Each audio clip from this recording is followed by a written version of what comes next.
(2020년) 경자년 새해가 밝았습니다. 지난해에는 이 굵직굵직한 이슈들이 1년 내내 끊이지 않았는데요. 오늘 시사쇼는 지난 시간에 이어서 인천경실련이 발표한 2019년 인천을 달군 10대 뉴스를 짚어보고 올 한 해 관심 갖고 지켜봐야 할 이슈에 대해서도 들어보는 시간 갖겠습니다. 네, 인천대학교 정치외교학과 이준환 교수님, 그리고 인천경제정의실천시민연합 김성하 사무국장님, 지난주에 이어서 도움 말씀 주시겠습니다. 반갑습니다.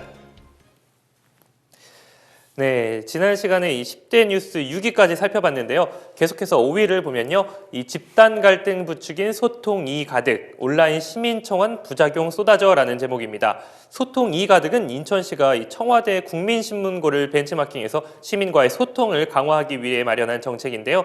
이게 이 뜻대로 잘 이루어지지 않고 있다는 말인지 어떤 내용인지 이준환 교수님께 먼저 들어보겠습니다. 이게 이제 청와대 신문고 있지 않습니까? 네. 이게 굉장히 많은 그야말로 그 가슴에 맺힌 사연이 있는 사람들이 그 활용을 많이 했어요. 그래서 네.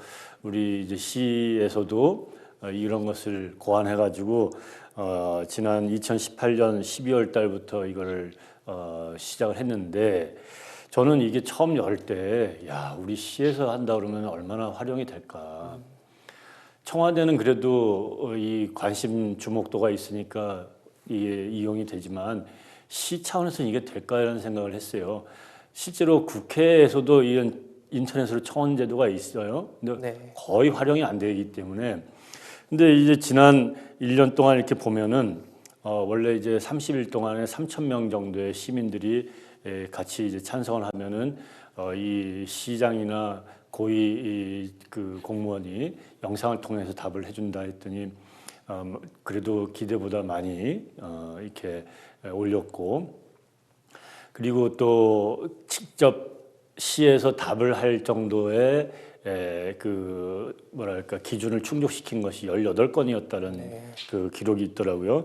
예를 들면은 청라에서 이제 소각장 문제가 심각하니까 그런 것에 대해서 청원이 올라왔고, GTX B노선 예비 타당성 조사하는 거 면제하자 이런 것에 대해서 됐던 걸로 이해를 하고 있습니다. 긍정적인 측면이 있죠. 이 아래에서 위로 이 소통이 되고 시민들이 뭘 고민하고 있고 뭘 걱정하고 있고 민감하게 생각하고 있는지 시에서 직접 그것을 발굴하고 알고 해가지고 그것을 시정에다가 반영시킨다라고 하는 측면에서는 긍정적이라고 할 수 있을 거예요. 네.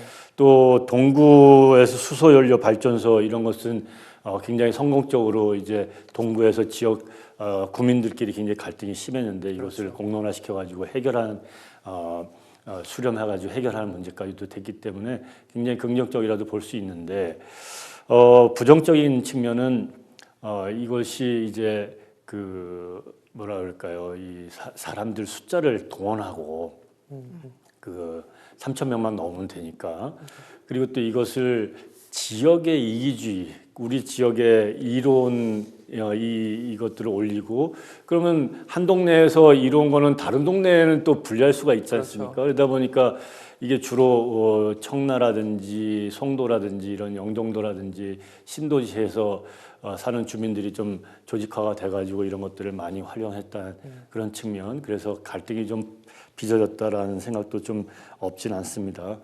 근데 일단 이것이 막을 올렸기 때문에 네. 뭐 앞으로는 활용도가 청와대 신문고는 계속 꾸준하게 활용이 되고 있는데 그렇죠. 시에서는 얼마나 이게 유지될고 이어질지는 미지수입니다만 이 긍정적인 측면을 극대화하는 방향으로 또 이런 지역 유권, 지역 이기주의를 입각해가지고 이제 조금 활용하는 것은 좀 자제하는 방향으로 좀 가야 되지 않겠는가 그런 생각을 해봅니다. 그렇군요.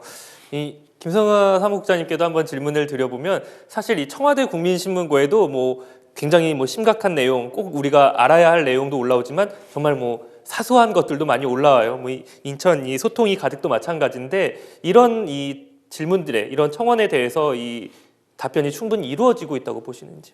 저는 약간은 조금 부정적이었던 이유는요. 네. 온라인 청원이라는 것이 지금 신도시나 좀 젊은 층한테는 이것이 굉장히 편하게 통해요. 그렇죠. 아주 작은 사안이라도 올릴 수 있는 루트들이 있으니까.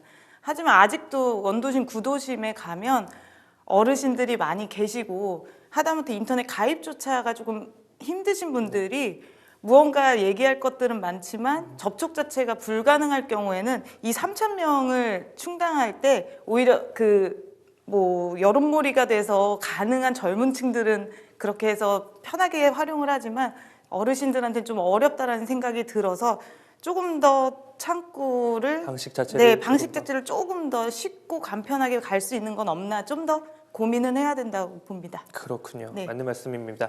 네, 다음으로는 기능 중복 등 말 많은 인천복지재단 전문성 리더십 부재 이 수면 위로 올라왔는데요. 이 뉴스에 대해서는 계속해서 김성화 사무국장님께 들어보겠습니다. 네, 인천의 복지는 이미 오래전부터 민간의 영역에서 잘 하고 있는 분야입니다. 네. 그래서 인천사회복지협의회나 인천사회복지공동모금회 등의 그 복지계에서 활동하는 단체나 기관들이 워낙에 잘 하고 있고 존재하고 있기 때문에 사실 인천복지재단 설립에 대해서는 민간 영역을 침해하거나 그 중복적인 기능이 있다라고 현장의 반대 목소리들이 끊이지가 않았습니다. 게다가 지난 2월에 출범한 복지재단이 지난 8월 28일 시의회 제256회 임시회에서 네. 40%대의 높은 결혼 상태와 그 절반도 못 미치는 예산 집행에 질타를 받아서 좀 질 낮은 사업 추진을 우려하기도 했습니다. 네. 그래서 기존의 영역에 대한 중복적인 비합리적인 운영보다는 통폐합을 하거나 구조조정 등을 통해서 새로운 방식의 운영 영역을 좀 고민해야 되는 게 아닌가. 특히나 재단과 같이 시민 세금으로 운영하는 그 거대 네. 조직일수록 그 민간 영역을 해치지 않는 선에서 오히려 아우르고 갈 수 있는 방식을 좀 찾아봐야 되지 않을까, 이런 것들이 집중돼서 뉴스가 올라왔습니다. 그렇군요. 결국에는 이런 통폐합이라던가 구조조정 같은 좀 방안이 필요하다 이런 말씀이신데요. 자, 다음 이 3위입니다. 수상한 민간기관 위탁된 수백억 주민참여 예산. 결국 공정성 시비라는 제목이 붙었는데요. 이 부분에 대해서는 우리 이준환 교수님께서 설명해 주시죠. 주민참여 예산제도라고 하는 것을 우리 박남춘 시장이 공약으로 삼았었던 중에서도 굉장히 앞에 높은 우선순위에 있던 공약입니다. 그래서 약 200억, 300억, 500억 정도 규모를 주민참여 예산제로 해가지고 시 예산을 한번 설계하고 활용을 해보겠다라고 시작을 했던 걸로 알고 있어요. 네.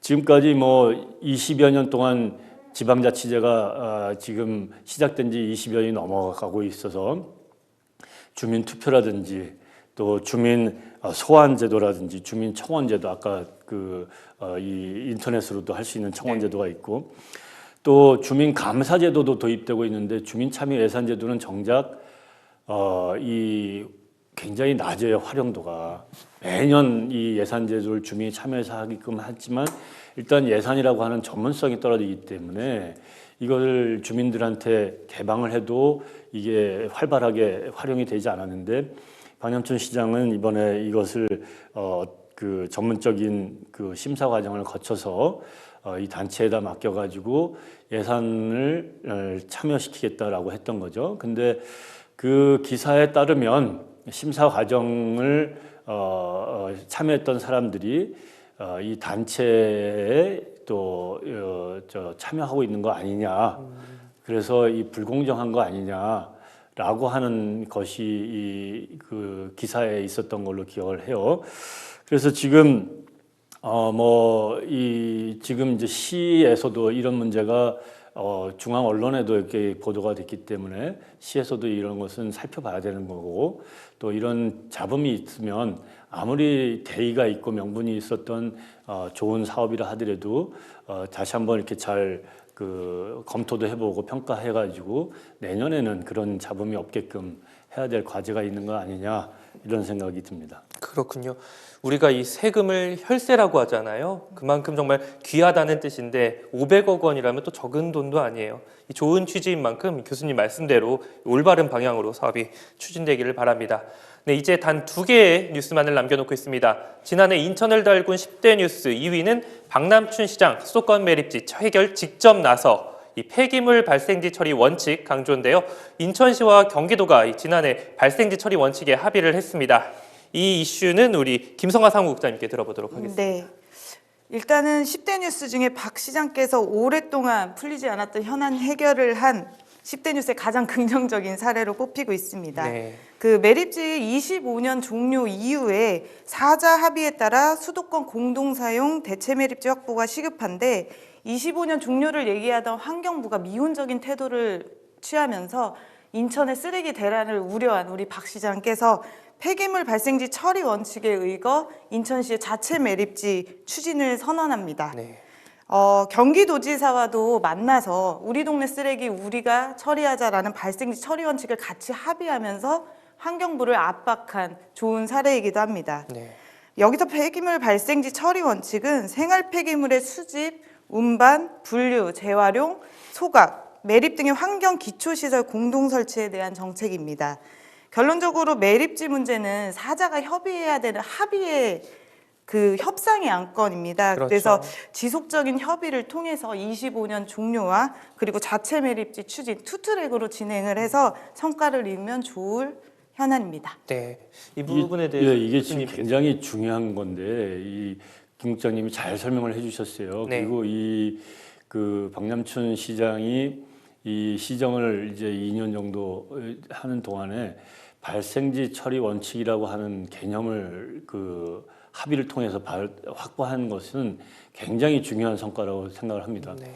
왜냐하면 지금 우리 인천에 쓰레기가 매립되고 있는데 서울에서 약 반 정도의 48%, 45% 이상의 쓰레기를 매립량의 우리 그 서구에 매립되는 쓰레기 양의 45%, 50% 정도가 서울에서 와요. 그렇군요. 경기도에서 그 34%, 35%가 와요. 정작 인천에서 인천은 15%, 네, 20%가 안 돼요. 별로 없었군요. 네. 그러면 이게 인천이 쓰레기 식민지죠. 이 서울과 경기도에.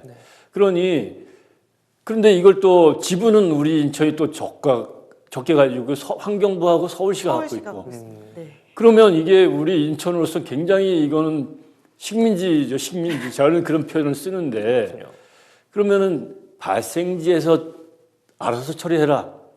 이런 것을 확보해놨다는 것은 이제는 그만 오고 만약에 올 거면 지분 다 내놓고 네.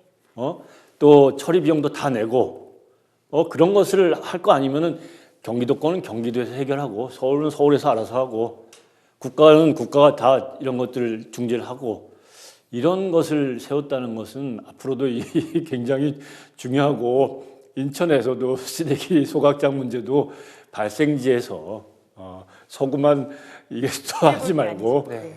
이렇게 해야 된다 이 원칙이 아마 좀 전환기가 좀 온 것 같습니다. 그렇군요. 뭐 교수님께서는 쓰레기 식민지라고까지 말씀을 해주셨는데 정말 이 수도권의 쓰레기통 역할을 그동안 인천 서구가 담당을 해왔네요. 이 두 분 말씀을 듣고 나니까 이 발생지 처리 원칙에 합의했다는 굉장한 이 큰 성과로 느껴지는 소식이었습니다. 자, 지난해 인천을 달군 10대 뉴스 1위는 바로 이 혈세로 생생낸 인천 이음카드였습니다. 원래 취진 기본 6% 캐시백 혜택에 어떤 지자체는 이 10%까지 캐시백을 지급하기도 했는데요. 결국 예산 문제로 얼마 전 혜택을 3%까지 줄였습니다. 이 문제가 1위로 선정이 됐네요. 어떤 문제가 있다고 보셨는지요? 우선은 이 제도 자체가 시민들에게 오는 혜택이 좋은 제도로 손이 꼽히고 있습니다. 네. 다만 이 재원에 대해서 추가 재원 마련 부분이 가장 고민스럽고 일단 이음카드 자체가 소상공인 살리기의 취지와 목적을 두고선 시작을 했는데 네. 과연 그것이 정말 성과가 있었는지 모니터링하고 그리고 지속적으로 운영하면 참 좋은 제도라고 생각한다면 지속적 운영할 수 있는 방법들을 모색해야 되는 현안입니다. 그렇군요. 정말 각 그 지자체, 기초자치단체들도 경쟁적으로 올 한 해 이 지역 화폐를 발행을 했는데요. 그 중에서도 이 인천에서 발행한 인천 이음카드는 다른 지역에서 이 모범 사례로 거론될 만큼 굉장히 시민들에게 관심도 많이 끌고 또 많이 이용객을 확보하기도 했었습니다. 어떻게 개선을 해야 좋겠다고 보십니까? 이거는 정말 그 전국적인 모범 사례가 됐었던 것은 10%였었던가요? 네. 10%를 캐시백을 해주니 이걸 활용을 많이 했었던 거죠. 근데 그건 결국은 세금이었었던 거고 그렇군요. 시장이 그냥 돈 준 것도 아니고 구청장이 자기 사재 턴 것도 아니고 우리가 냈었던 세금으로 받은 거고 물론 그것이 이제 지방 경제의 활성화로 이어진 측면도 없진 않지만 이것을 이제 곰곰이 잘 이렇게 긍정적인 거하고 부정적인 거하고 잘 평가를 해봐야 되는 건데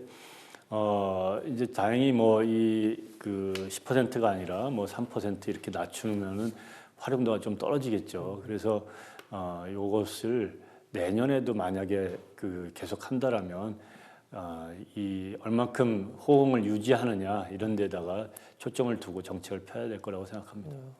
이 재원 마련을 정말 단순하게 이 세금에서만 충당할 게 아니라 여러 채널을 통해서 조금 더 지속적으로 운영이 가능한 방안을 마련해야겠다 이런 말씀이신 것 같은데요.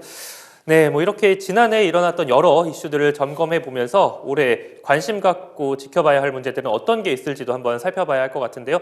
특히나 올해는 이 총선을 앞둔 만큼 시민들의 더 많은 관심과 견제가 필요하다는 생각이 듭니다. 올해는 어떤 문제에 관심을 갖고 지켜봐야 할까요? 먼저 교수님께 여쭤보겠습니다. 저는 지금 10개의 경실련에서 10대 뉴스라고 하는 것은 지난해 끝난 게 아니라 올해 2020년에도 계속 지속되는 일들이다. 네.